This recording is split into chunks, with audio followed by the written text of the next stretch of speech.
This is Rudkowski of WeAreChange that are here in Cleveland, Ohio at the Republican National Convention. I am joined by the one and only Tim Pool, Timcast Online. And again, what we are heading into is what people are calling one of the biggest storms brewing right now. The FBI, the DHS are warning for huge potential terrorist activity here. Other people on the other side are saying that this will be the most restrictive event. This will be the lowest point for the First Amendment in this country. There's a lot of news, there's a lot of analysis to go through. Tim, what do you think? What are you expecting here at the 2016 RNC? Honestly, I have no idea. But what I can say is that throughout the past several months, I was down covering a lot of these Trump rallies, and we saw these anti-Trump people getting extremely violent. You know, in Anaheim, San Diego, particularly in San Jose. We saw one guy, I filmed a video where one guy just walks up behind a Trump supporter who's just like walking, whack him in the back of the head, leaving him covered in blood. And they're knocking down old people. If these anti-Trump people show up, which we're expecting, yes, they're going to. And another thing to add, this is an open carry state.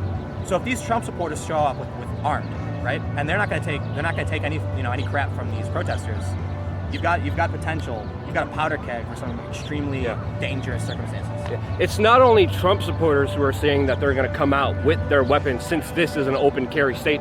It's also the anti-Trump protesters who are saying, yeah, we're going to do the same thing. And there's reports of busloads of people coming in. There's reports, there's all the right-wingers going crazy saying Soros is sending out all of his money to send as many people out here to create chaos, to create conflict, to create, again, this racial divide that we have been seeing in this country unfold throughout the last couple of months. I've been at the Trump rallies with you in San Diego and Anaheim, and what we saw was extremely chaotic. You were there in San Jose where the police stood down.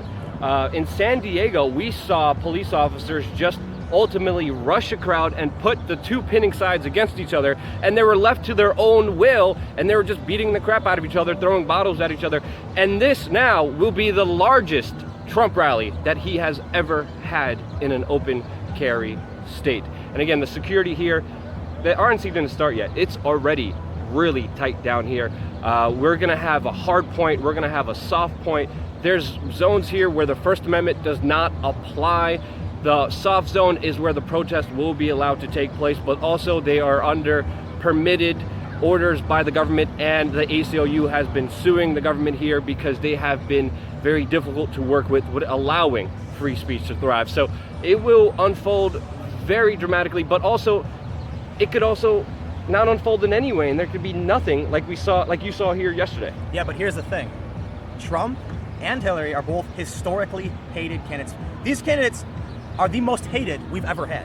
So I know a lot of people support Donald Trump, right? But a lot of people really, really don't like him, and they're coming down here. And so although, people are kind of like, will anything happen? We don't know.